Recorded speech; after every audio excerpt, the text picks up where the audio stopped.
An Olympic legend competed with a torn ACL this week. It ended in a crash. Let's talk about why ski knees fail and how elite programs try to prevent it. So today, we're talking about one of the most brutal crashes we've seen in the Olympics in a long time. Lindsey Vonn unfortunately broke her tibia this week. And it was sort of controversial as far as physical therapy and healthcare because she tore her ACL a week before this competition. Dr. Tom, what do you think about all this? I mean, it's crazy. It's sad. We watched a legend go after her last Olympics, and we were hoping to see her go snag gold for the last time or show up somewhere on the podium, and it ended in a terrible, horrific crash. And the question that everybody's throwing up on Instagram is, did her ACL have anything to do with it? And there's a lot of, just like speculation on like, yes, it did. No, it didn't. There's a lot of different doctors' opinions going around. Ultimately, my opinion on it is I think it had an indirect correlation with it. I think that maybe she was favoring her other leg and, kind of led to some of the setup for the accident, but I don't think it was that overall. Yeah, so if you look at the mechanics of it, it would make sense that it has something to do with it because one leg isn't as stable. However, she did the same crash that she did to break her tibia the week before to tear her ACL. So that was when her ACL was fine and she still did the same crash. So to me, that indicates this crash was just an accident when it comes down to it. Just a flesh wound. Like that really could happen to any skier. No, without a doubt. I just, I think that maybe she was leaning on one ski the other like a little bit more and caused her to maybe take a turn a little wider. Then next thing you know, she's on that wide side and smacked into the the pole that was up. It's not a pole, the flags. Thank you. The flag that was up. So like I think indirect, like you said, it could have happened to anyone, and it happened to her just a week prior in practice. So when it comes down to it, it's like, how much did it really play into it? Maybe some. Maybe, but we don't really know. At the end of the day, these accidents just happen, and these athletes they know and they understand the risks that are going into it about how extreme their sports are, and extreme sports come with extreme risks, which can lead to some pretty extreme consequences. Mm-hmm. Yeah, and those crashes you see in skiing, snowboarding, they can be pretty brutal sometimes, or even like skeleton or luge too. Like if people crash, it's like that is terrifying to watch. Honestly, there's not a lot like it. Yeah, no. And all throughout like these Winter Olympic sports, there's just terrible accidents that can happen in any of them. What's the one with the skeleton? You ever see a skeleton accident? Yeah, they're terrifying. You're going down a sled at lightning speed and you crash. That's terrifying. Yeah, they get up to 70 miles per hour in skeleton. I believe they do in luge too. And skiing, I think they get up to like 40, 50 miles per hour. Like it is crazy how fast they go. I want to go fast. Hey, get him a suit. Hurry up. And you're really not protected. I mean, you're not protected. Yeah, at least the car has seatbelts. Skeleton just has your body on a slight like sled type of thing. But sure, let's get into. Oh, what were you gonna say? At the time of us recording this video, Lindsey Vonn isn't the only one who ended up being airlifted off of that ski course. There was also Andorra's Candy Moreno. Sorry if I butchered that because I most likely did. They also got airlifted off of the course following their crash as well. So. Yeah, I actually was watching the woman's half pipe. Geez, I can't remember if it was ski or snowboard now. However, there was one crash that was like pretty gnarly, and I was watching with my wife, and I was like, "Oh man, I feel like that lady's not coming back." She actually came back and won the competition. I need to remember what the competition it was, but it was actually very impressive. Yeah, it got to the point where she was about to go for her second run, and they're like, "Oh, she's not going." And we're like, oh, okay, I guess she's out. And then later on, they're like, oh, she's going. And we're like, what? After that crash? And yeah, she won. That was pretty nuts. It looks like it might have been Choi. Yeah. Yep. It looks like it was a snowboarder, Yep. 17-year-old Choi Gown, won Yep. gold in the women's half pipe. Yep. It was Yeah, after a snowboarding. crash. I just can't That's remember the cool. difference. That's bad. I can't say the other word, but bad butt. That's great. Yeah.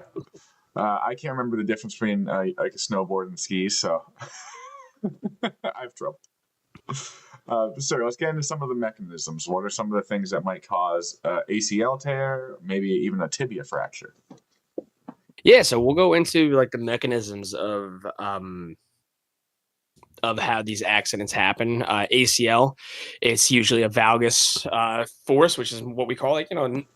For layman terms, it's basically a knock knee. The knee going in with a rotational force too is what puts a lot of strain and stress on the ACL, and too much of it makes it just, and there it goes. The tibial fracture, that was just, high speed impact for Lindsey Vonn ended up causing that to break. But any kind of stress, direct blunt force will go ahead and snap a good old tibia for you.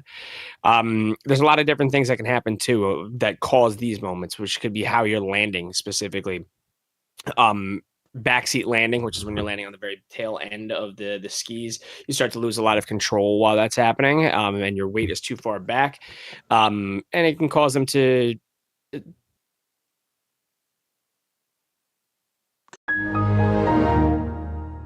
basically have some improper weight distribution. Yeah, and sometimes what could happen too is like even like a different patch of ice, different patch of snow that trips you up a little bit, or maybe catches you a little bit, and it's almost like your feet stop and the rest of your body keeps going. So if you think about your knee joint, it like the top half keeps going, the bottom half stays back, and it could just blow out your ACL there. That could also happen during a sharp turn, like for Lindsey Vonn. Maybe she gets caught on something. One part of her body goes one way and one goes the other way, for a lack of a better explanation of it, leading to a tear in the ACL. And yeah, like Dr. Tom said, a fracture just happens because of trauma. Trauma is something hitting very hard, very fast. Like you said, she was doing 70 miles an hour, so that's I think it's like doing 70 miles an hour in your car. Yeah, it's like that's fast. You're doing 70 miles an hour on two sticks. I am speed. And I would like to say to the person who commented on our other video about using kilometers per hour, my bad. No, we're going to use miles. What the f*** is a kilometer?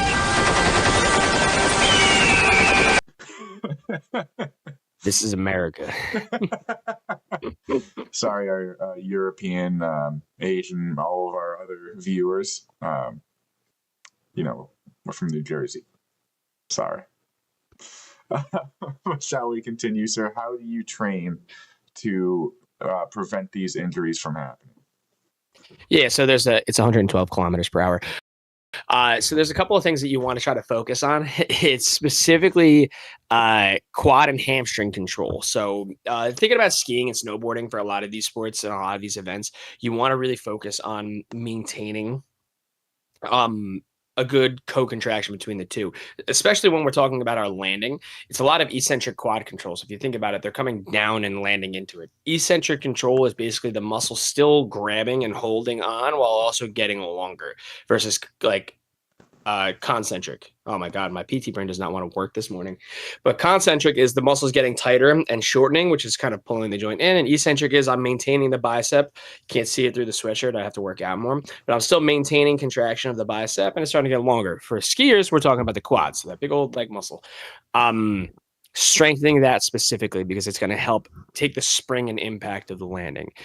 The other thing that we have to focus on is the hamstrings. Now, the hamstrings, if we just, are only contracting the quad, it's going to end up not doing a lot of good things for the knee. We need to have the hamstrings behind that to help stabilize it. So the two of those working together kind of gives you that spring leg motion and mobility to take some of those impacts. Yeah, so if we're looking specifically at the knee, we need hammy quads. But if we think about the whole body and we go into the whole thing, we have to think about the feet, we have to think about the hips, we have to think about balance, coordination, training, years of dedication and the stuff that they put into this. So I guess to start with something simple, we could just say like mediolateral stability, so side to side stability. If you don't work your hips, get them very strong and control those side-to-side movements, especially in skiing where the side-to-side movements are so fast and so dynamic, you're going to hurt yourself. You're going to do something silly. That's why you don't start on a black diamond, you start on a bunny hill. You get your body used to those little side-to-sides, and then you slowly build from there. That also is very similar, not exactly the same as balance and coordination on one foot. So if you're not used to being, if one foot is not used to being, I guess, balanced and stable while you're going down a hill like that, it's going to be a lot more likely to be hurt. And how do you train that? Well, a few different ways. You might just have to do the sport a lot. Also, like Dr. Tom said, working on hamstring and quad strength will actually help your single leg stability. You can also just do exercise that are single leg exercises. You can do like lunges. You can do single leg squats. You can do single leg hops. I would probably recommend if you're going to ski where there's a lot of fast dynamic movements, you should probably do something fast and dynamic, maybe side to side jumps or single leg jumps, something like that. Yeah. With that, you can also just start to take some of the daily exercises that you do in the gym and basically have those be single leg exercises, your single leg RDLs. Take your deadlifts, start doing them on one leg, hold the weight in the other hand. The other thing that you can do are single leg squats. They're a little bit hard, but grab a TRX band and you can start to do those as well. Taking your regular gym movements and turning them into a unilateral exercise is a great way to do it as well. The other thing that you can start to do is start to add in some. I've seen it like on Instagram, so you could probably find somebody, or I could share somebody that does a lot of them too. But adding in some different like TheraBand resistance, which I mean, don't crucify me for saying TheraBand, but there's some really cool things that you can do where you basically have a TheraBand tied to a wall, and you're hopping away on one leg as the TheraBand's trying to pull you back. So it's a little bit of deceleration, a little bit of single leg stability balance. Overall, great work for those kinds of sports too. And the other thing that we focus on. Let me say one more thing, is sir. Go ahead. And that also doesn't downplay the importance of doing like bilateral things as well. If you think about it, every time you're on a ski or on a hill, you're going to have ups and downs where you're bopping up and down. And that's pretty much as little mini squats every single time. So you need to have that like bilateral stability as well. Oh, yeah, without a doubt. So squats.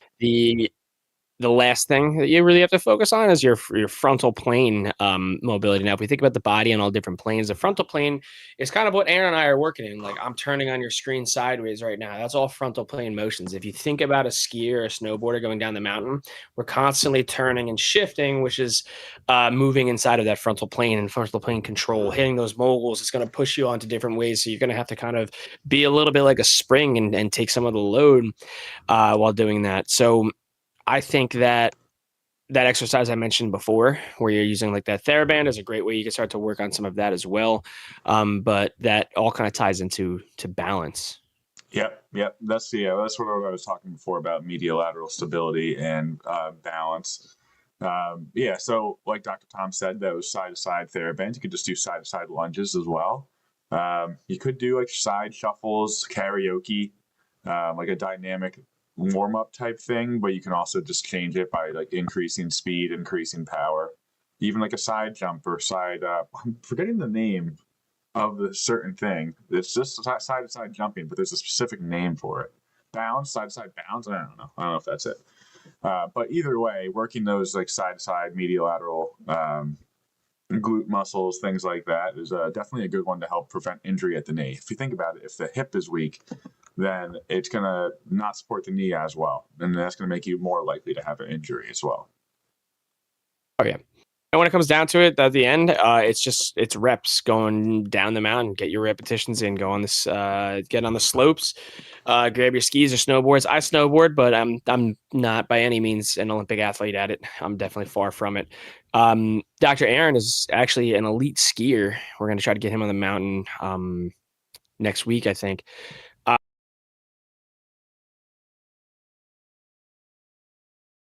Comment exactly which slope we should send Dr. Aaron down, whether you want to send him down the bunny hill, the black diamond, or a blue square. Whichever one wins, we'll push him down it. Yeah, so my experience for skiing is exactly nothing, and my experience for snowboarding is I once went down a hill in my backyard, so I'm pretty dang bad. You got a gold medal for it. That's what But my when it comes daddy down said. to it, just yeah. When it comes down to it, get your reps in, work on your stability, work on your balance, work on that eccentric quad control, and all of that can help you with getting your knees to be more stable. Yeah, so I guess carry over to like just normal lifters or everyday Joes who aren't doing any skiing is all of those exercises we talked about are probably good for you to do. Like one of the things that people avoid when they get older is to do dynamic exercises like jumps, side lunges, things like that. It's actually good to work in different planes, work on muscles in different ways that they're not used to. Because in the long run, we want to be able to do those things when we're older. We don't want to get to 60 and be like, oh, I can't jump anymore because I haven't jumped in 20 years.